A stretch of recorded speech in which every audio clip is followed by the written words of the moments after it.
ولا تعجل بالقرآن من قبل أن يقضى إليك وحيه وقل رب زدني علما.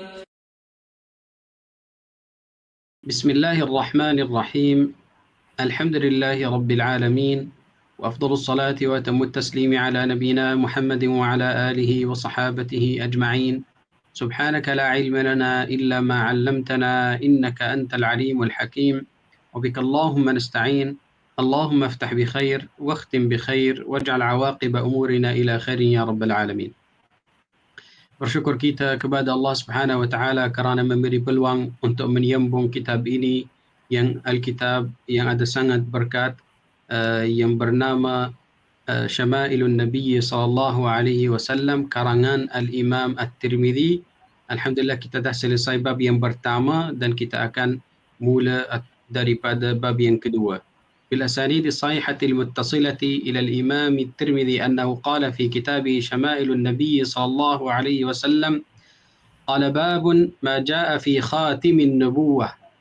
قال حدثنا أبو رجاء قتيبة بن سعيد قال حدثنا حاتم بن إسماعيل عن الجعد بن عبد الرحمن قال سمعت السائب بن يزيد يقول ذهبت بي خالتي إلى النبي صلى الله عليه وسلم فقالت يا رسول الله إن ابن أختي وجع فمسح رأسي ودعا لي بالبركة وتوضأ فشربت من وضوئه وقمت خلف ظهره فنظرت إلى الخاتم بين كتفيه فإذا هو مثل زر الحجلة. Hadis ke-16 dalam bab khatam atau tanda kenabian Rasulullah SAW, bab kedua. Hadis ke-16, As-Sa'ib bin Yazid berkata, makcikku mengajak aku bertemu Rasulullah SAW. Kemudian makcikku berkata, wahai Rasulullah, sesungguhnya anak saudaraku iaitu As-Sa'ib bin Yazid sedang sakit. Rasulullah SAW mengusap kepalaku lalu mendoakan keberkatan untukku. Selepas itu Rasulullah SAW mengambil wuduk dan aku meminum air bekas wuduknya lalu berdiri di belakang badan baginda. Aku dapat melihat tanda kenabian di antara kedua-dua bahunya. Tanda itu seperti zirrul hajalah. Jazakallahu khairan. Okey, bab yang di sini Al-Imam At-Tirmizi dia masih bagi tahu kita tentang sifat-sifat fizikal Rasulullah sallallahu alaihi wasallam. So selepas dia bagi tahu macam mana khalq Rasulullah, macam mana badan Rasulullah, sekarang dia nak ambil beberapa bahagian daripada badan Rasulullah dan dia akan terangkan kepada kita. Di sini dia bagi tahu tentang tanda kenabian. Kalau dalam bahasa Arab dia kata khatim. Khatim itu cincin sebenarnya. Cincin. Tapi maksudnya di sini bukan cincin itu, tapi maksudnya tanda kenabian. Okey, satu. Yang kedua, tanda kenabian itu ni khas untuk Rasulullah atau semua nabi yang sebelum Rasulullah mereka dapat yang sama?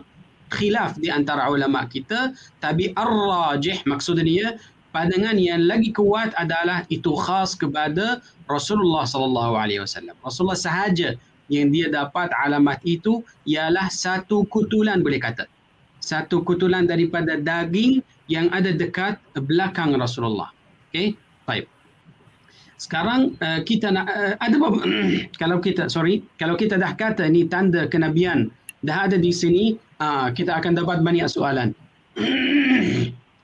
Tempat dia dekat mana, berapa kebesaran dia, warna dia macam mana, Rasulullah dia dapat dia dekat mula-mula masa yang dia lahir atau nanti apabila Rasulullah dia jadi Nabi. Banyak soalan di sini.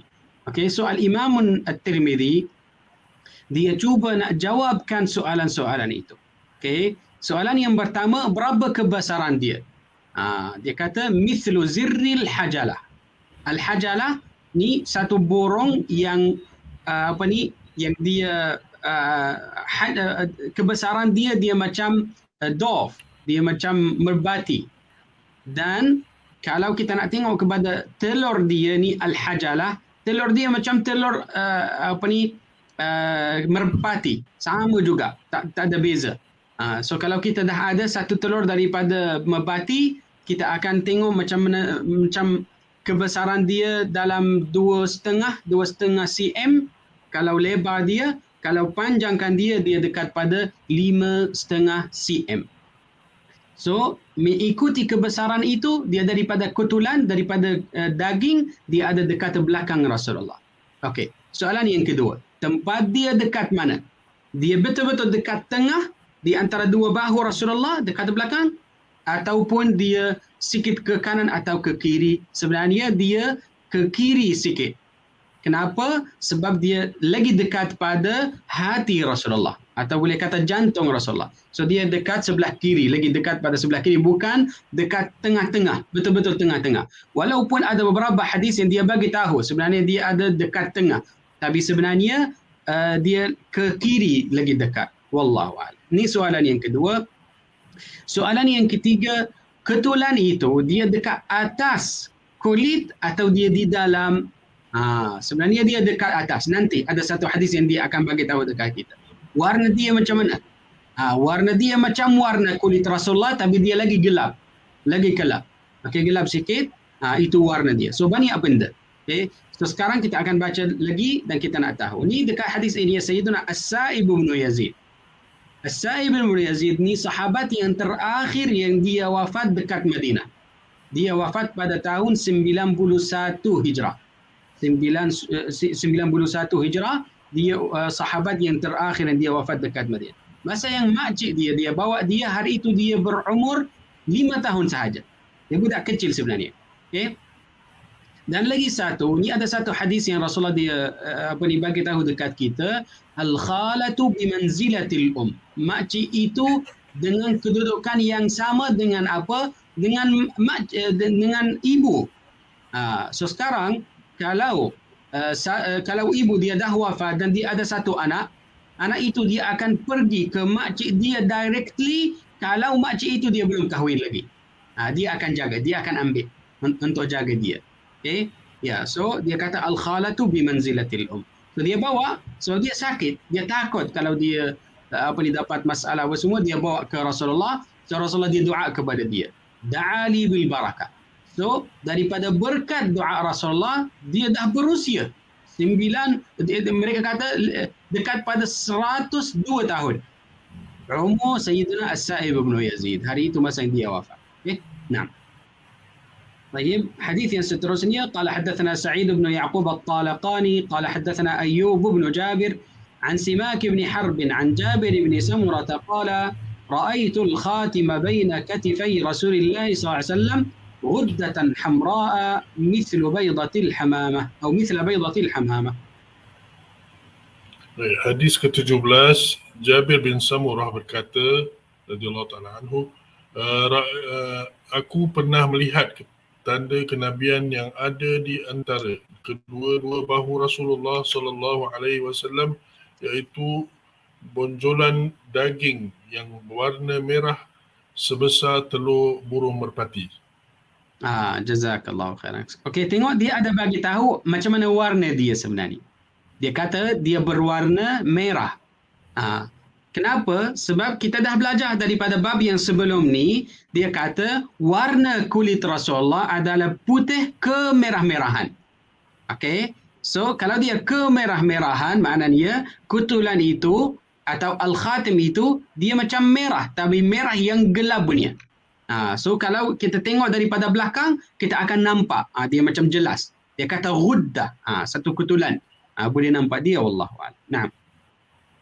أوكي حديث seterusnya قال حدثنا أبو مصعب المدني قال حدثنا يوسف بن الماجشون عن أبيه عن عاصم بن عمر بن قتادة عن جدته رميثة قالت سمعت رسول الله صلى الله عليه وسلم ولو أشاء أن أقبل الخاتم الذي بين كتفيه من قربه لفعلت يقول لسعد بن معاذ يوم مات اهتز له عرش الرحمن. Baik, hadis nombor 18 Rumaithah berkata, aku mendengar Rasulullah sallallahu alaihi wasallam, iaitu pada waktu berada begitu dekat dengan denganku sekiranya aku mahu mencium tanda kenabian yang ada di antara kedua-dua bahu baginda, nescaya aku dapat melakukannya. Berkata kepada Sa'ad bin Mu'adh pada hari Sa'ad meninggal dunia, arash Allah bergetar atau bergegar kerana kematian Sa'ad bin Mu'adh. Hadis riwayat Tirmidzi. Jazakallahu khairan. Okey, hadis yang di sini sebenarnya ni satu sahabat perempuan Rasulullah yang bernama Rumaithah. Okey, Rumaithah binti Amr bin Hashim daripada Al-Ansar. Sebenarnya dia bukan mahram kepada Rasulullah. Tapi kenapa dia kata macam tu? Kalau saya mahu cium dia, saya boleh. Sebenarnya dia kata perkataan itu atau jumlah itu sebab dia nak memastikan kepada kita. Dia dah confirm, dia nampak benda itu daripada Rasulullah. Itu kenapa dia kata macam tu. Tapi dia tak boleh dia akan buat benda itu sebab dia bukan mahram kepada Rasulullah. Okey, ni satu. Yang kedua, dia sebutkan apa yang dia dengar daripada Rasulullah. Dia kumpul. Ni kita panggil dia al-wasfu, ar-riwayatu ma'al wasfi. Maksudnya dia boleh meriwayatkan satu hadis sekali dengan menceritakan satu cerita. Dia nak bagi tahu dekat kita, dia dah confirm, dia masih ingat sampai zaman itu. Sebab dia ada ingat, dia dengar Rasulullah sebelum 10 tahun, 20 tahun, mungkin seorang dia akan lupa. Tapi kalau dia sebutkan atau dia menceritakan dekat mana atau keadaan macam mana, so maknanya dia masih boleh ingat dan dia belum lupa lagi. Okey, baik. Di sini hari itu dia dengar daripada Rasulullah bersabda, ihtazzalahu arsyur rahman. Siapa itu? Sayyidina Sa'ad bin Mu'adh. Apabila dia wafat, dia arash Allah Subhanahu wa taala dia bergerak. Sebenarnya di sini ada satu soalan yang sangat besar. Kenapa arash Allah Subhanahu wa taala yang satu makhluk yang sangat besar, tidak ada satu makhluk dia lebih besar pada dia?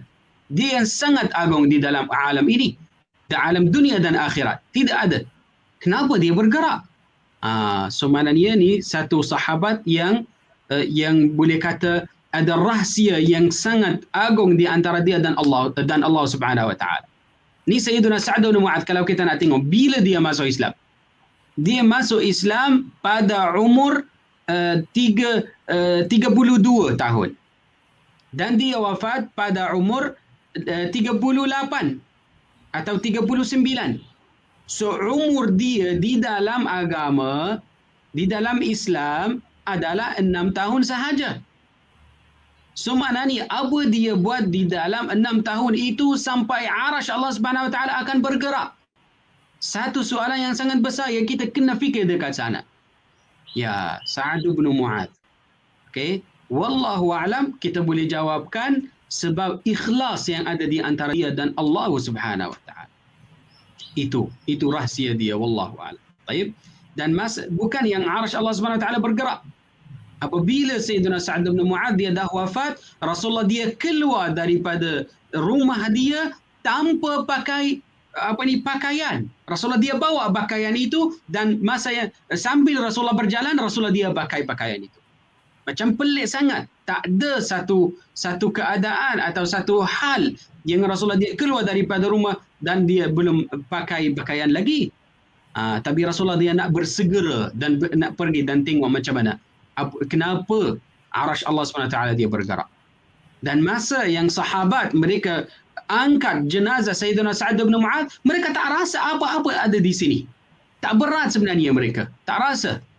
Kenapa? Sebab ada 70,000 malaikat yang mereka turun untuk ikut jenazah Sayyidina Sa'ad bin Mu'adh. Allahu Akbar.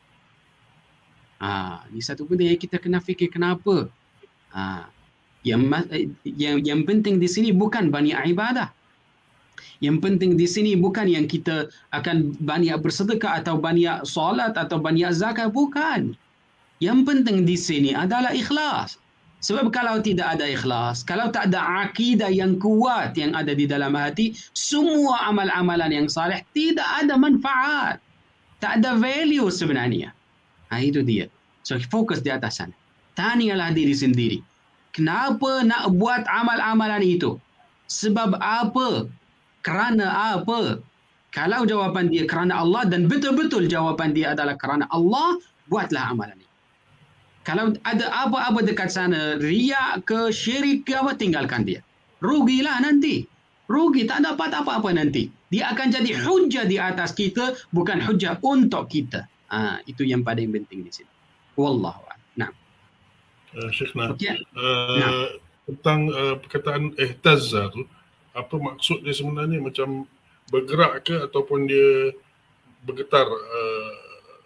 Ataupun Sebenarnya ihtazza macam satu benda yang dia shaking. Perkataan ihtazza macam shaking. Ya, so tak tahu kalau bergerak atau Allahu a'lam. Tapi kita akan percaya sebab bergerak dia macam kereta bergerak tapi dia tak semestinya bergegar. Macam pergi ya. Itu bergerak dia jalan kan. Tapi kalau sesuatu itu bergetar, macam contoh kereta dia tak bergetar elok kan, dia akan bergetar gitu kan, bergerak. Bergetar ya, shaking. Baik ya. Sebenarnya dia bukan bergerak ya. Dia shaking. Ya, jazakallah. Ya, bergetar. Nah, jazakallah. Cuma anak-anak kena maaf Syekh, tadi dalam matan tadi tu mungkin tak berapa jelas masa anak baca tadi, sebab dia kata tadi dalam ni yang anak baca terjemahannya, aku mendengar Rasulullah SAW, kemudian dalam bracket itu kata-kata Rumaithah, betul kata-kata Rumaithah, kemudian baru dia sebut balik berkata, maknanya Rasulullah berkata. Jadi yang sebenarnya jadi yang sebenar Nabi berkata itu adalah dia kata, aku mendengar Rasulullah SAW berkata kepada Sa'ad bin Mu'adz pada hari Sa'ad meninggal dunia, iaitu Arash Allah bergetar kerana kematian Sa'ad bin Mu'adz. Jumlah yang terakhir ni Rasulullah dia sebutkan dia. Itu yang Nabi sebut. Yang dia kata, yang pada waktu itu berada begitu dekat denganku, sekiranya aku mahu mencium tanda kenabian yang ada di antara kedua-dua bahu baginda, nescaya aku dapat melakukannya. Itu Rumaithah. Kata Rumaithah. Ya, kata Rumaithah. Betul? Macam tu. So itu dalam bahasa Arab kita panggil dia jumlatun i'tiradiyah. Jumlah i'tiradiyah. Dia memasukkan satu jumlah di antara jumlah yang besar, so dia nak terangkan, nak menjelaskan satu benda. Ya, wallah. Jazakumullah. Nah.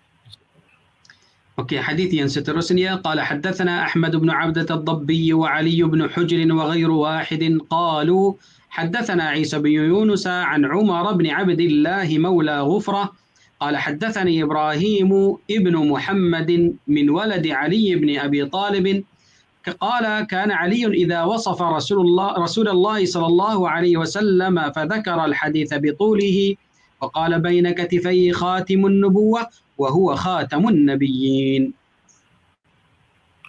Baik, hadis nombor 19 hadis nombor 19 yang diriwayatkan oleh Ibrahim bin Muhammad iaitu seorang berketurunan daripada Ali bin Abi Talib radhiyallahu taala anhu. Dia berkata, apabila Ali bin Abi Talib radhiyallahu taala anhu menceritakan sifat Rasulullah sallallahu alaihi wasallam, baginda akan menyebutkan sebuah hadis yang panjang sehingga selesai. Baginda berkata, di antara kedua-dua bahunya terdapat tanda kenabian dan baginda adalah penutup para nabi. Ya, so ni ada beza di antara khatim dan khatam. Kalau bawah atau atas. Kalau bawah maksudnya cincin atau tanda kenabian. Kalau khatam dekat atas, okey, yang fathah itu maksudnya dia penutup. Dia nabi yang terakhir. Itu maksudnya. Dan ni Sayyiduna Ali sebenarnya dia kata baina katifaihi, di antara bahu Rasulullah. Dia tak sebutkan fi wasati, bukan dekat tengah betul-betul. Tapi dia kata di antara. Wallahu a'lam. Naam. Okey, hadis yang seterusnya, qala haddatsana Muhammad bin Bashar, qala haddatsana Abu Asim, qala haddatsana Azrah bin Thabit, qala haddatsani Ilba bin Ahmar al-Yashkuri, qala haddatsani Abu Zaid Amr bin Akhtab al-Ansari, qala qala li Rasulullah sallallahu alaihi wasallam ya Aba Zaid, udnu minni famsah dhahri فمسحت ظهره فوقعت أصابعي على الخاتم قلت وما الخاتم قال شعرات مجتمعات. Baik, hadis nombor 20 yang diriwayatkan oleh Abu Zaid Amr bin Akhtab Al-Ansari berkata kepada Ilba' bin Ahmar, Rasulullah sallallahu alaihi wasallam pernah berkata kepadaku, wahai Abu Zaid, kemarilah dan usaplah belakang badanku. Aku pun mengusap bahagian belakang badan Rasulullah sallallahu alaihi wasallam dan jari jemariku menyentuh tanda kenabian. Ilba' bin Ahmar al-Yashkuri bertanya kepada Abu Zaid, bagaimana bentuk tanda kenabian itu? Abu Zaid menjawab, gumpalan rambut. Hadis riwayat Tirmidzi dan Ahmad. Ya, gumpalan rambut sebenarnya di atas kutulan daging itu. So maknanya nanti dia akan bagi tahu kita lagi satu maklumat tentang tanda kenabian itu. Dia sebenarnya bukan satu kutulan sahaja. Tak. Dia ada beberapa biji, ada beberapa bahagian yang terkumpul dan terakhir sekali kita nampak dia macam satu kutulan. Bukan dia betul-betul satu kutulan daging, tak. So dia ada satu biji yang terkumpul dekat satu tempat, dia jadi macam satu satu kutulan. Dan setiap bahagian sebenarnya, setiap biji dia ada rambut di atas dia. So apabila dia sentuh, dia rasa macam ada rambut dekat sana, tapi dia bukan rambut. Dia rambut dekat atas, setiap biji dia ada satu rambut dan banyak rambut dekat atas, tapi dekat bawah dia ada beberapa biji atau beberapa bahagian daripada daging. Yang semua itu dia terkumpul dekat satu tempat. Okay? Ini lagi satu maklumat dia terangkan kepada kita. Itu cara ulama kita. Mereka akan sebutkan satu hadis, satu maklumat. Lagi satu hadis, lagi satu maklumat. Sampai kalau dah sampai dekat akhir bab, kita baru faham. Baru kita kumpul semua maklumat itu sampai kita akan faham. Wallahu a'lam. Nah. Dan tengok di sini sebenarnya macam mana muamalat Rasulullah. Akhlak Rasulullah yang sangat tawadhu' kepada sahabatnya. Kalau kita nak tengok kepada ni Amr bin Akhtab al-Ansari, dia daripada sigharus sahabat, ni satu sahabat yang kecil. Hari itu dia macam dekat pada umur 12 tahun sahaja. Rasulullah dia panggil dia. Datanglah dan basuhlah untuk belakang saya. Dia buat kepada Rasulullah. Apabila dia habis, Rasulullah dia doa kepada dia, Allahumma jammilhu. Rasulullah dia doa kepada dia, Allahumma jammilhu. Wahai Allah SWT, mencantikkan muka dia. So sampai dia jadi tua, tidak ada apa-apa benda yang orang tua dia dapat tahu macam naik dan turun atau dia pecah-pecah apa semua benda itu tak ada. Apa panggil dia doktor? Kedut. Semua kedut itu dia tak ada. Sebab berkat doa Rasulullah kepada dia. Wallahu a'lam. نعم حديث seterusnya قال حدثنا أبو عمار الحسين بن حريث الخزاعي قال حدثنا علي بن حسين بن واقد قال حدثني أبي قال حدثني عبد الله بن بريدة قال سمعت أبي بريدة يقول جاء سلمان الفارسي إلى رسول الله صلى الله عليه وسلم حين قدم المدينة بمائدة عليها رطب فوضعها بين يدي رسول الله صلى الله عليه وسلم فقال يا سلمان ما هذا؟ فقال صدقة عليك وعلى أصحابك. فقال ارفعها فإنا لا نأكل الصدقة. قال فرفعها فجاء الغد بمثله فوضعه بين يدي رسول الله صلى الله عليه وسلم. فقال ما هذا يا سلمان؟ فقال هدية لك. فقال رسول الله صلى الله عليه وسلم لأصحابه ابسطوا. ثم نظر إلى الخاتم على ظهر رسول الله صلى الله عليه وسلم فآمن به وكان لليهود فاشتراه رسول الله صلى الله عليه وسلم بكذا وكذا درهما على أن يغرس نخلا فيعمل سلمان فيه حتى تطعم. فغرس رسول الله صلى الله عليه وسلم النخل إلا نخلة واحدة غرسها عمر فحملت النخل من عامها ولم تحمل النخلة. فقال رسول الله صلى الله عليه وسلم ما شأن هذه النخلة؟ فقال عمر يا رسول الله أنا غرستها. فنزعها رسول الله صلى الله عليه وسلم فغرسها فحملت من عامها.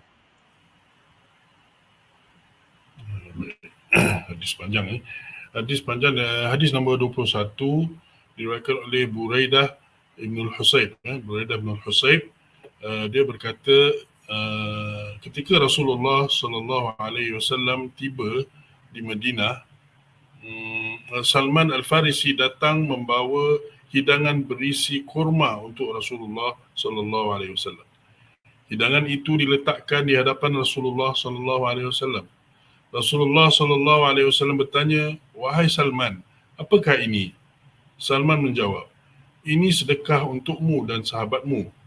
Rasulullah sallallahu alaihi wasallam berkata pula, "Angkatlah ia dari sini. Sesungguhnya kami tidak boleh makan barang sedekah." Salman membawa hidangan itu pergi dari situ. Keesokan harinya, Salman datang lagi membawa makanan yang sama. Baginda meletakkan makanan itu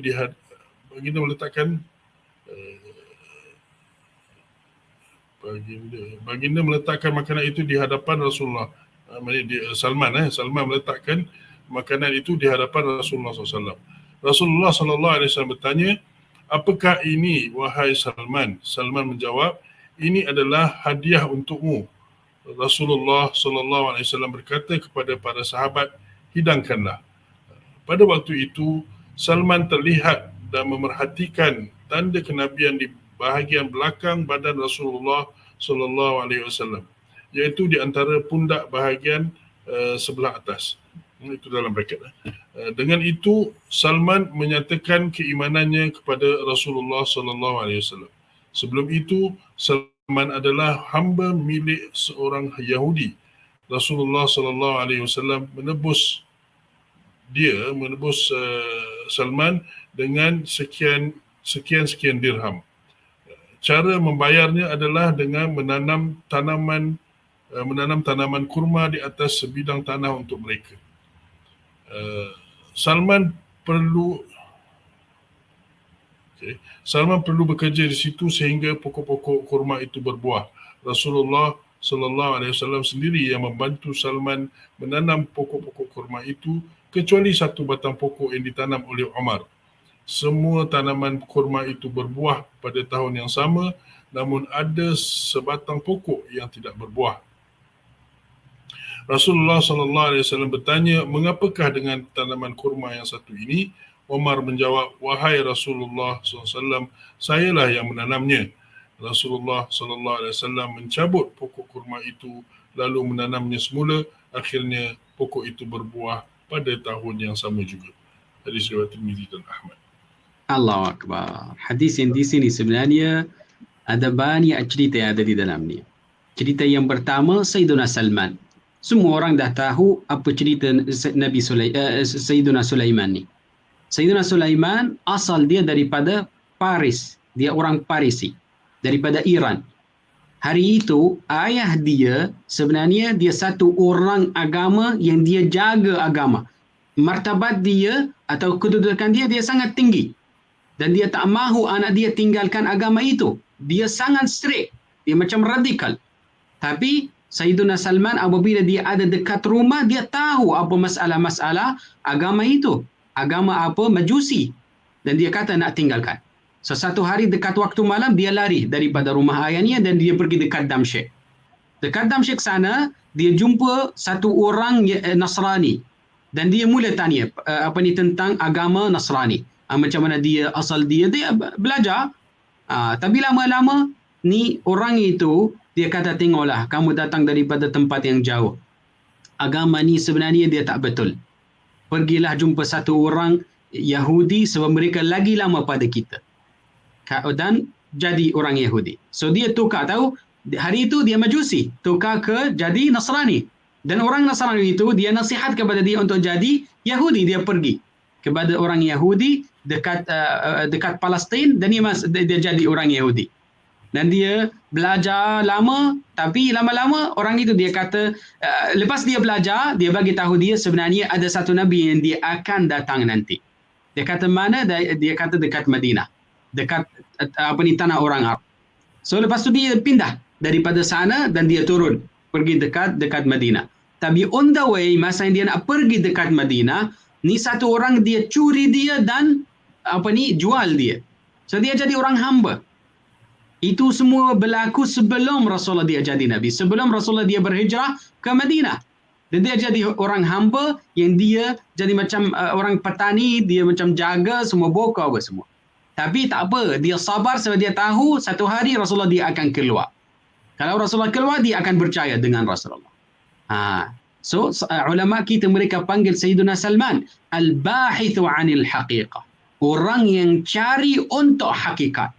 So terakhir sekali dia dapat hakikatnya. Hakikatnya apa? Agama Islam. So tengok banyak usaha yang Sayyidina Salman dia buatkan dia terhadap untuk dapat agama. Tapi kita alhamdulillah, kita lahir kita dah tahu agama Islam, ayah kita, ibu kita, negara kita semua orang Islam. Maknanya amallah sahaja. Dan beriltizam, kena konsisten dengan apa? Dengan agama ini. So, dan masa yang dia belajar daripada agama Nasrani dan agama Yahudi, mereka bagi tahu beberapa tanda. Kalau jumpa mana ni itu Rasulullah. Apa di antara tanda-tanda itu? Dia kata Nabi itu dia tak makan satu benda yang sedekah. Dia akan makan satu benda yang hadiah. So, dia bawa satu bekas yang ada rutab, yang kurma basah. Dia bawa kepada Rasulullah. Dan dia kata, Rasulullah makanlah. So, sebenarnya Rasulullah dia tahu ni kurma basah. Tapi Rasulullah dia tahu apa tujuan yang ada di dalam hati Sayyidina Salman. Rasulullah dia tanya dia sebab dia nak bagi tahu apa yang dia mahu. Kemahuan dia sebenarnya lain. Semua orang kalau nampak kurma yang basah, dia tahu ni kurma basah. Tapi Rasulullah dia tanya, ma hadha ya Salman? Apa ni? Dia kata, Rasulullah ni sedekah. Dia kata, ambillah, kita tak makan. Ya, semua Nabi dia tak makan satu benda yang sedekah. Dia haram kepada mereka. Tak boleh makan. So, hari yang seterusnya dia datang balik. Dan dia bagi dekat Rasulullah. Rasulullah dia tahu, ni kurma basah. Ma hadha ya Salman?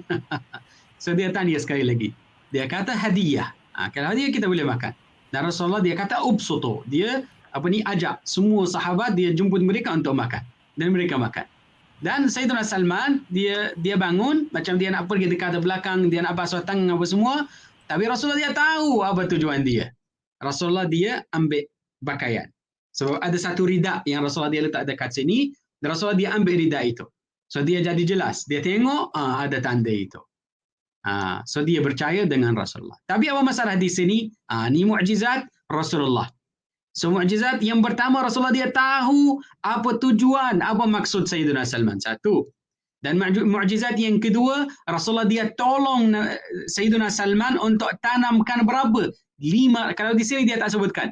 Tapi orang Yahudi dia minta daripada Sayyidina Salman kena tanamkan 500 tanaman. 500 pokok. Dan 500 pokok itu dia kena berbuah. Kalau satu dia tak berbuah, maknanya dia tak jadi merdeka. Dia masih hamba. So Rasulullah dia tolong dia dengan tangan. Sebab Rasulullah dia percaya di atas diri sendiri ialah Rasulullah. Banyak kali Rasulullah dia akan sebutkan asyhadu an la ilaha illallah wa anni Rasulullah. So Rasulullah walaupun dia Rasulullah, dia kena percaya, kena jadi saksi di atas diri sendiri ialah dia adalah Rasulullah. So Rasulullah dia tahu kalau dia tanamkan mana dia akan berbuah. Okay? Tapi kecuali satu, Sayyidina Umar dia suka nak share, dia nak kongsi beberapa pahala dekat sana, dia tanamkan satu. Satu dia tak keluar. Dia tak berbuah. Kalau dia tak berbuah, maknanya Sayyidina Salman dia akan tunggu lagi setahun.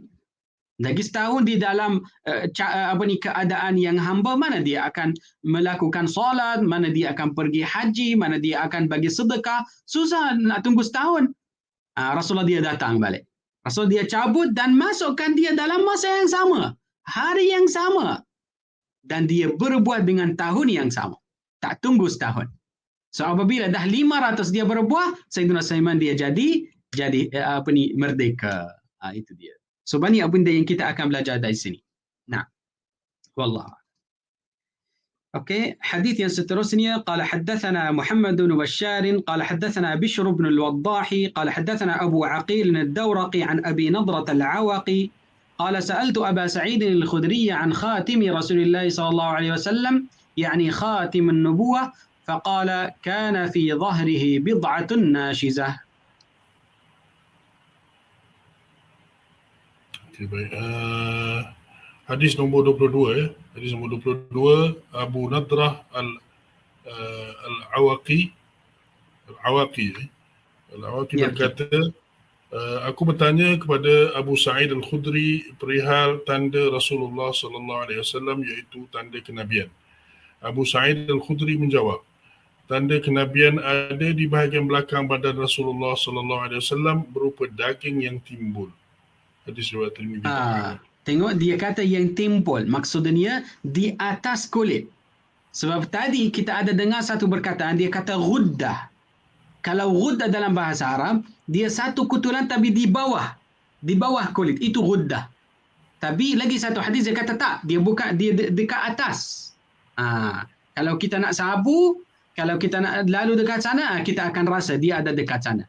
Bukan yang kulit dan dia naik dan turun. Tak. Sebenarnya dia di atas kulit. Nashizah. Ya zahirah. Macam zahir dekat atas. Wallahu a'lam. Nah. Okey, hadis yang terakhir daripada bab ini, qala haddatsana Ahmad bin al-Miqdami Abu al-Ash'ath al-Ijli al-Basri قال أخبرنا حماد بن زيد عن عاصم الأحول عن عبد الله بن سرجس قال أتيت رسول الله صلى الله عليه وسلم وهو في ناس من أصحابه فدرت هكذا من خلفه فعرف الذي أريد فألقى الرداء عن ظهره فرأيت موضع الخاتم على كتفيه مثل الجمع حولها خيلان كأنها ثآليل فرجعت حتى استقبلته فقلت غفر الله لك يا رسول الله فقال ولك فقال القوم أستغفر لك رسول الله صلى الله عليه وسلم فقال نعم ولكم ثم تلا هذه الآية واستغفر لذنبك وللمؤمنين والمؤمنات. Hadis ini diriwayatkan hadis nombor 23 ya. Abdullah bin Sarjis berkata radhiyallahu ta'ala anhu, aku pergi menemui Rasulullah sallallahu alaihi wasallam ketika baginda sedang duduk bersama para sahabatnya. Aku berjalan mundar-mandir di belakang baginda. Baginda faham apa yang aku inginkan. Dengan itu baginda melepaskan selendang yang menutupi belakang badannya. Aku dapat melihat letak tanda kenabian yang berada di antara kedua-dua bahunya sebesar genggaman tangan. Di sekelilingnya ada bintik-bintik kehitam-hitaman seperti kumpulan jerawat. Sebelum pulang, aku menghadap Rasulullah sallallahu alaihi wasallam dan berkata kepadanya, wahai Rasulullah, semoga Allah mengampunimu. Rasulullah sallallahu alaihi wasallam berkata, begitu juga denganmu. Para sahabat yang berada di situ bertanya kepada Abdullah bin Sarjis, adakah Rasulullah SAW memohonkan keampunan buatmu? Abdullah bin Sarjis menjawab, ya, begitu juga untuk kamu semua. Kemudian Abdullah bin Sarjis membaca ayat dan mintalah ampun bagi dosamu dan bagi orang yang beriman lelaki dan perempuan. Surah Muhammad ayat 19. Hadis ini diriwayatkan oleh Muslim. Naam, jazakumullah khairan. So maknanya hadis ini dia lagi jelas sebenarnya. Apa yang kita bagi tahu tadi, dia bukan satu kutulan tapi dia ada beberapa bentuk-bentuk atau beberapa bahagian-bahagian yang dia terkumpul dekat sana, akan nampak dia macam satu kutulan. Okey, dia kata ka'annaha ta'alil. Ta'alil. Dan lagi satu dia kata apabila dia datang, dia dengar sebenarnya ni Abdullah bin Sarjas, dia dengar ni ada satu tanda kenabian dan dia mahu, ramai orang macam tu, dia nak tahu, dia paling dekat belakang Rasulullah dan nak tengok. Rasulullah dia tahu apa dia mahu, Rasulullah dia buka kepada dia. Oh, dia nampak. So apabila dia datang ke depan Rasulullah, Rasulullah dia terus kata ghafarallahu lak. Dia doa kepada Rasulullah. Tapi maksud dia buat istighfarlah kepada saya ya Rasulullah. Itu maksudnya. So lepas tu Rasulullah dia kata walak. Yani kamu akan dapat yang sama. So apabila dia pergi dekat sahabatnya atau kaumnya, mereka kata, oh astaghfar laka Rasulullah. Rasulullah dia buat istighfar kepada kamu. Dia kata ya, dan untuk kamu kalian. Dan dia baca ayat itu. Wastaghfir li dzambika, ni satu amaran atau satu arahan daripada Allah Subhanahu wa taala kepada Rasulnya. Istaghfir li dzambik. Okay, buat istighfar kepada diri sendiri, walil mu'minin, dan semua orang yang beriman, wal mu'minat. Okay? Nah. Okey, kita akan sambung ke hadis bab yang seterusnya. InsyaAllah kita akan habiskan dia pada hari ini, so dia tak panjang. Qala babun ma jaa fi sya'ri Rasulillah sallallahu alaihi wasallam. قال حدثنا علي بن حجر قال أخبرنا إسماعيل بن إبراهيم عن حميد عن أنس بن مالك قال كان شعر رسول الله صلى الله عليه وسلم إلى نصف أذنيه. Baik. Bab nombor 3 itu bab tentang apa yang datang, apa riwayat yang tentang rambut Rasulullah SAW. Hadis nombor 24 yang diriwayatkan oleh Anas bin Malik yang berkata, rambut Rasulullah SAW menyentuh sehingga bahagian tengah kedua-dua telinganya. Hadis Muslim, Tirmizi, Abu Dawud dan Nasai. Okey, bab yang di sini Al-Imam At-Tirmidzi dia nak bagi tahu kita macam mana rambut Rasulullah. Okey. Daripada mula-mula kita kena tahu rambut itu Allah Subhanahu Wa Taala mencipta dia dengan keadaan selalu dia akan jadi panjang. Dia akan berpanjang. So, lama-lama kita diperlukan untuk potong dia. Sebab kalau kita tinggalkan dia akan jadi sangat panjang. Okey. So, maknanya kita diperlukan untuk potong. Okey, ini satu. Yang kedua, macam mana rambut Rasulullah? Keadaan yang sama. Sebab Rasulullah dia adalah orang manusia. Okey. So maknanya rambut Rasulullah dia akan bertukar-tukar.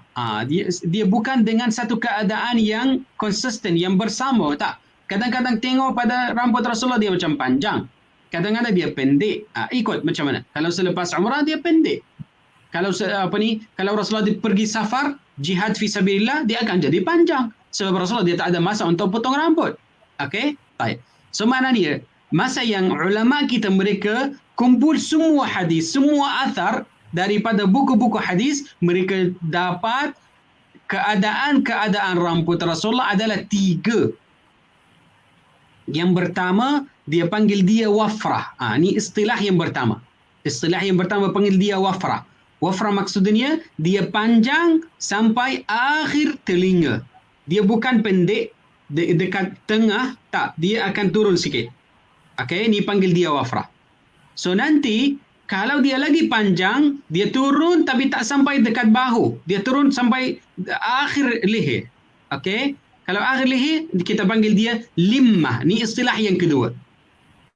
Okey, ni kalau lagi panjang. Kalau panjang sangat sampai dia akan sentuh di atas bahu, ni panggil dia jummah.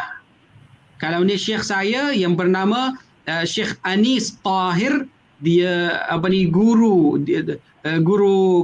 hadis di sekolah hadis dekat Al-Masjidun Nabawi. Dia kumpul dia dekat satu perkataan ialah walaja, walaj, yani wafrah, limmah, jummah. Wafrah dia yang paling pendek, lepas tu limmah dia yang dekat tengah-tengah, dan jummah dia yang paling panjang. So mana ikut yang mana? Sekarang dekat hadis yang pertama dia kata kana sya'ru Rasulullah ila nisfi udhunai, dekat tengah pada telinga Rasulullah. So maksudnya apa? Maksudnya wafrah. Ni yang pertama, keadaan yang pertama wafrah. Okey, nanti kita akan baca beberapa hadis yang lain dan dia akan bagi tahu tentang keadaan yang lagi dua itu. Nah, قال حدثنا هناد بن السري قال أخبرنا عبد الرحمن بن أبي الزناد عن هشام بن عروة عن أبيه عن عائشة قالت كنت أغتسل أنا ورسول الله صلى الله عليه وسلم من إناء واحد وكان له شعر فوق الجمة ودون الوفرة. Baik, hadis nombor 25 yang diriwayatkan oleh Aisyah radhiyallahu taala anha berkata, aku pernah berkongsi mandi dalam satu bejana air dengan Rasulullah sallallahu alaihi wasallam. Baginda memiliki rambut yang panjangnya di atas bahu dan di bawah cuping telinga. Sebenarnya dia pakai tempat dia sebenarnya, bukan istilahnya. Kalau di dalam hadis dia kata lebih pada jummah, okey, dan kurang pada wafrah. Maksudnya limmah. So dia di antara. So kita kata wafrah, yang paling rendah wafrah, lepas tu limmah, lepas tu jummah. Dia kata dia bukan jummah, dia bukan wafrah. So mana ni yang mana? Yang dekat tengah-tengah itu limmah. Itu hadis yang dia bagi tahu. Dan di sini kita akan belajar lagi satu benda di sini. Boleh satu orang lelaki akan berwuduk daripada air yang baki daripada perempuan dia ambil mandi daripada dia? Boleh atau tidak? Contohnya, satu perempuan atau isteri dia masuk di dalam bilik mandi dan ada satu bekas yang besar, dia ambil air daripada dia untuk mandi. Okay? Dan ada baki dekat sana. Ada baki dan suami dia masuk dekat bilik dan dia nak ambil wuduk. Boleh ambil wuduk daripada air yang baki itu atau tidak? Khilaf di antara ulama kita, tapi mengikuti mazhab Imam Syafi'i, dia boleh, tidak ada masalah. Apa dalilnya? Hadis yang ada di sini. Sebab Sayyidatuna Aisyah dan Rasulullah dua-dua mereka ambil mandi dalam masa yang sama daripada bekas yang sama. Ina'in wahid, daripada bekas yang sama. Nah. Okey, hadis yang seterusnya, qala haddatsana Ahmad bin Mani' qala haddatsana Abu Qatan qala haddatsana Syu'bah an Abi Ishaq an al-Bara' ibn Azib. قال كان رسول الله صلى الله عليه وسلم مربوعا بعيد ما بين المنكبين وكانت جمته تضرب شحمة أذنيه. Hadis nombor 26 diriwayatkan oleh Al-Bara' bin Azib radhiyallahu ta'ala anhu berkata, Rasulullah sallallahu alaihi wasallam seorang yang memiliki bentuk tubuh sederhana. Kedua-dua bahunya bidang dan rambutnya yang terurai menyentuh kedua cuping telinganya. Tengok, ni panggil dia Al-Jummah. Ni yang paling panjang. Tapi, apa dia kata? Dia kata dia panjang sampai bahu, tapi dia akan sentuh apa? Cuping telinga. So, maknanya, rambut Rasulullah dia bukan dia straight. Tak. Dia panjang dan dia lebar. Dia akan jadi macam tebal. Dia tebal sampai dia akan sentuh ni dan dekat bawah. Bukan yang dia lurus daripada belakang dan pergi dekat belakang sahaja. Tak. Wallahu a'lam. حديث سترسني قال حدثنا محمد بن بشار قال حدثنا وهب بن جرير بن حازم قال حدثني أبي عن قتادة قال قلت لأنس بن مالك كيف كان شعر رسول الله صلى الله عليه وسلم قال لم يكن بالجعد ولا بالسبط كان يبلغ شعره شحمة أذنيه. Hadis nombor 27 yang diriwayatkan oleh Qatadah, dia berkata, aku bertanya kepada Anas bin Malik radhiyallahu taala anhu, bagaimanakah rambut Rasulullah sallallahu alaihi wasallam? Anas menjawab, rambutnya tidak keriting dan tidak lurus kaku. Panjang rambut baginda menyentuh kedua-dua cuping telinganya. Hadis Bukhari Muslim. Ya, kalau cuping maknanya maksudnya limah ataupun mungkin wafrah. Dua-dua boleh. Kenapa? Sebab rambut Rasulullah dia bukan lurus. Macam yang kita belajar daripada bab yang sebelum ni. Dia kata rambut Rasulullah dia ikal. Dia macam berombak. Dia naik dan turun. So kalau macam tu, dia apabila dia dah jadi besar, maknanya dia akan jadi macam tebal. So nanti dia akan sentuh dekat sini. Bukan dekat belakang saja. Wallahu a'lam. Nah.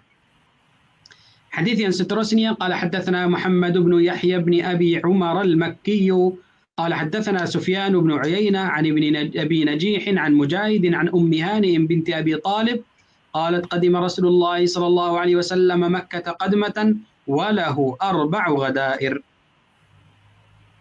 Hadis nombor 28 yang diriwayatkan oleh Ummu Hani binti Abi Talib yang berkata, semasa penaklukan kota Mekah, Rasulullah sallallahu alaihi wasallam memasuki kota ini dengan rambut yang diikat 4. Hadis Abu Daud dan Tirmidzi. Ya. Okey, hadis yang di sini Sayyidatuna Ummu Hani. Ummu Hani ini adalah kakak Sayyidina Ali bin Abi Talib. Dia lagi tua. Lagi tua pada Sayyidina Ali bin Abi Talib. Dia lagi tua pada 23 tahun. Ya, beza sangat. Dan Ummu Hani ini, Rasulullah satu hari dia nak kahwin dia. Dia minta dia untuk kahwin, tapi dia refuse. Dia tak mahu. Dia kata, ya Rasulullah, inna haqqaz zawji azim. Hak suami adalah agung atau sangat besar. Saya tak mampu sebenarnya. Sebab hari itu dia ada 4 anak daripada suami yang pertama. So dia tak mahu sebenarnya. Dia takut kalau tak bagi hak yang sempurna kepada Rasulullah. Dan ni Sayyidatuna Ummu Hani sebenarnya Rasulullah dia tidur dekat rumah dia pada malam Al-Isra' wal Mi'raj. So sekarang kalau kita nak tengok pada hadis Al-Isra' wal Mi'raj, siapa yang perawi dia? Yang perawi dia adalah Ummu Hani binti Abi Talib. Sebab hari itu Sayyidina Ali bin Abi Talib dia kecil, mana dia akan dengar hadis daripada Rasulullah? Dan Rasulullah dia ada dekat rumah. Mana isteri Rasulullah? Aisyah tak ada. Okay? So mana ni yang dia dengar hadis itu daripada Rasulullah, dia adalah Ummu Hani. Mungkin Khadijah, Sayyidatuna Khadijah sama juga, tapi Sayyidatuna Khadijah dia dah wafat sebenarnya. Dia dah wafat sebelum hijrah. Okay? So maknanya dia tak sampaikan hadis itu kepada sahabat Rasulullah. Okay? Di sini Ummu Hani dia masuk Islam pada Fathul Makkah. Dia masuk Islam pada Fathul Makkah. So hari itu dia nampak Rasulullah. Dia kata Rasulullah dia datang ke Makkah walahu arba'u ghadair. Di dalam terjemahan apa dia kata ghadair, Ustaz? Macam mana? Di dalam terjemahan apa makna ghadair dia kata? Diikat 4. Diikat. Ikat Ikat. Sebenarnya bukan ikat. Itu kenapa saya tanya. Maksudnya sebab kalau Rasulullah dia ada banyak rambut sampai dia panjang, banyak dan dia akan jadi tebal. So Rasulullah dia nak susun dia. Macam mana Rasulullah dia akan susunkan dia? Bukan Rasulullah dia ambil satu bahagian dan dia akan ikatkan dia. Bukan maksudnya macam tu. Maksudnya Rasulullah dia akan ambil satu bahagian dan Rasulullah dia akan kututkan atau Rasulullah dia akan kumpulkan dia dengan satu kumpulan. Lepas tu kumpulan yang kedua, 3, 4. So ikat itu tak ada. Macam perempuan, tak ada. Maksudnya di sini itu sahaja. Okey, macam mana kita faham benda itu? Sebab kita ada lagi satu hadis daripada Sayyidatuna Aisyah. Sayyidatuna Aisyah dia kata, "Tayyabtu ra'sa Rasulillah SAW lil hajj." Apabila Rasulullah dia nak keluar pergi haji, saya datang kepada rambut-rambut Rasul dan dia kumpulkan dia dengan apa? Dengan dengan perfume, dengan itar. Dia ambil itar itu dan dia kumpulkan dia dengan satu kumpulan, so jadi 4. Tapi ikat tak ada sebenarnya. Dia kumpulkan sahaja. Nah, wallahu a'lam. Baik. Okey, yang terakhir. Kerana dia maknanya dia guna minyak, dia basahkan rambut tu dengan minyak, jadi dia akan lekatlah. Jadi 1, Betul. 2, 3 dan 4. Ya. Mungkin minyak, mungkin itar. Mana-mana tak ada masalah. Tapi dia akan kumpulkan dia sahaja. Minyak inilah minyak wangi. Minyak wangi atau atau minyak zaitun, mana-mana tak ada masalah. Okay. Wallahu a'lam. Jazakumullah. Okey, lagi satu, saya teringat satu hadis melalui Sayyidatuna Ummu Hani yang Ibnu Majah dia meriwayatkan atau takhrij hadis itu di dalam sunannya. Sayyidatuna Ummu Hani dia datang kepada Rasulullah.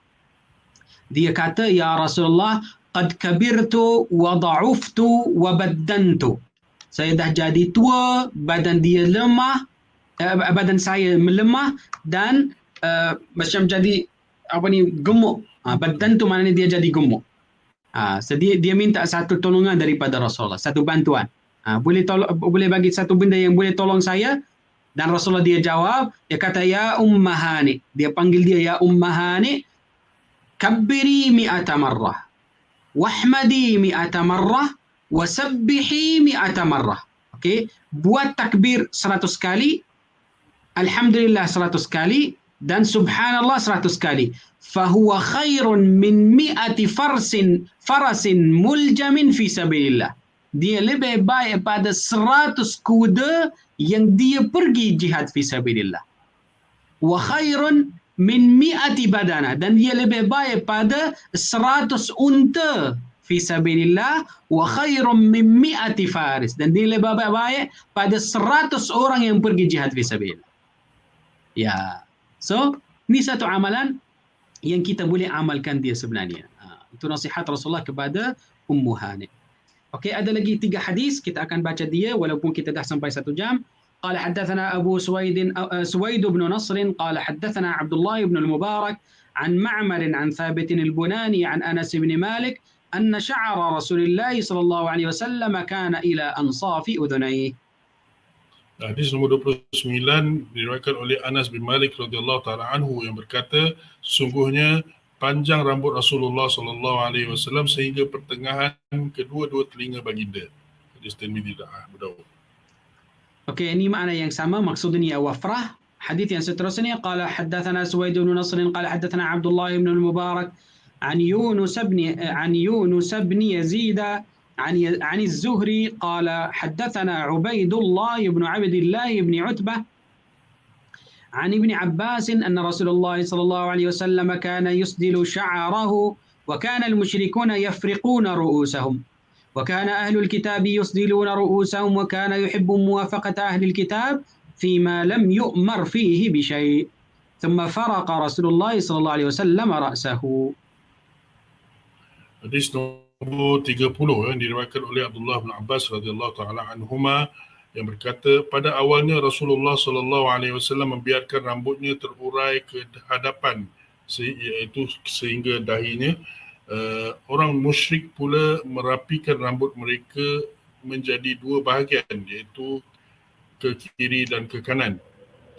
Para ahli kitab membiarkan rambut mereka terurai ke hadapan, iaitu tanpa dibelah. Rasulullah SAW lebih suka menyesuaikan diri dengan keadaan ahli kitab dalam perkara yang belum ada perintah mengenainya. Kemudian Rasulullah SAW membelah rambut baginda menjadi dua bahagian. Hadis Bukhari. Ya. Okey, so hadis di sini kita ada dua cara macam mana kita nak sikat untuk rambut. Rasulullah dia ikut dua cara. Dekat mula-mula Rasulullah dia buat saddle. So rambut ke belakang. Betul-betul ke belakang. Ini dekat mula-mula. Sebab Rasulullah dia nampak orang ahli kitab buat macam tu, Rasulullah ikut. Sebab mungkin apa yang ada di dalam buku mereka adalah benar daripada Allah Subhanahu Wa Taala. So Rasulullah dia letak dia dekat belakang. Tapi lama nanti sebelum masa yang Rasul dia dapat wahyu daripada Allah Subhanahu Wa Taala, kita tidak tahu bila. Selepas hijrah, sebelum wafat, Allahu a'lam dekat bila. Tapi dia kata thumma faraqa Rasulullah. Tapi dekat terakhir Rasulullah dia buat dua bahagian. Macam tu. Dia akan satu line dekat tengah, sebelah kanan dan lagi satu ke sebelah kiri. Kanan dan kiri. Macam tu. So ada satu ni faraqa. So satu line dekat tengah. Wallahu. Naam. Okey, hadis yang terakhir untuk majlis kita hari ini, qala haddatsana Muhammad bin Bashar qala haddatsana Abdul Rahman bin Mahdi عن إبراهيم بن نافع المكي عن ابن أبي نجيح عن مجاهد عن أم هانئ قال رأيت رسول الله صلى الله عليه وسلم ذا ضفائر 4. Hadis nombor 31 yang diriwayatkan oleh Hani radhiyallahu taala anha yang berkata, aku melihat rambut Rasulullah sallallahu alaihi wasallam diikat 4. Hadis Abu Dawud. Masalah ni masih dia sambung dengan terjemahan yang sama. Dia kata diikat. Sebenarnya bukan ikat. Macam mana boleh kata Ustaz? Apa? Diikat. Diikat 4. Apa dia? Yang dalam kitab ikat, kalau kita nak terjemahkan macam mana terjemahkan betul? Ya. Dikumpulkan mungkin. Ya, rasanya dikumpulkan. Wallahu a'lam. Dikumpulkan saja. Tak ikat sebenarnya, tak ikat. Sebab kalau kita kata ikat, mungkin dia akan pakai benda-benda yang perempuan dia pakai dia. Dan Rasulullah dia melarangkan kita atau melarangkan lelaki untuk jadi macam perempuan. Dan sama untuk perempuan jadi macam lelaki. La'anallahu al-mutasyabbihina min ar-rijali bin nisa. So dia akan jadi macam tasyabbuh. Kita nak menjauhi daripada benda itu. Wallahu a'lam. Okey, alhamdulillah. Naam. Soalan pasal dhafair sebab dulu biasanya orang terjemah sebagai plate. Adakah betul plate? Maknanya dia silang-silangkan 4 boleh. 4 dan silang-silangkan. Kan rambut kan biasa perempuan ataupun apa dia ada buat begitu kan. Dia buat 3, dia akan plate macam tu. Dia bukan macam tu. Kalau Rasulullah dia akan kumpulkan dan pergi dekat bawah sahaja. So kalau ada 4 kumpulan, dia tak kumpul 4 kumpulan itu dan dia akan jadi macam tu. Bukan. Tidak silang. Tak silang. Wallah. Baik. Okey, jazakumullah khairan Ustaz. Ahsanallah alaikum. Itu sahaja untuk majlis kita hari ini. InsyaAllah kita akan sambung pada minggu depan biidznillah taala dengan bab yang keempat dan hadis nombor 32. 32. Subhanakallah wa bihamdik nasyhadu an la ilaha illa anta nastaghfiruka wa natubu ilaik. Wal 'asr innal insana lafi khusr illa alladhina amanu wa 'amilus salihati wa tawassaw bil haqqi wa tawassaw bis sabr. Assalamualaikum warahmatullahi wabarakatuh. Jazakumullah khairan. Assalamualaikum warahmatullahi wabarakatuh. Assalamualaikum. Waalaikumsalam.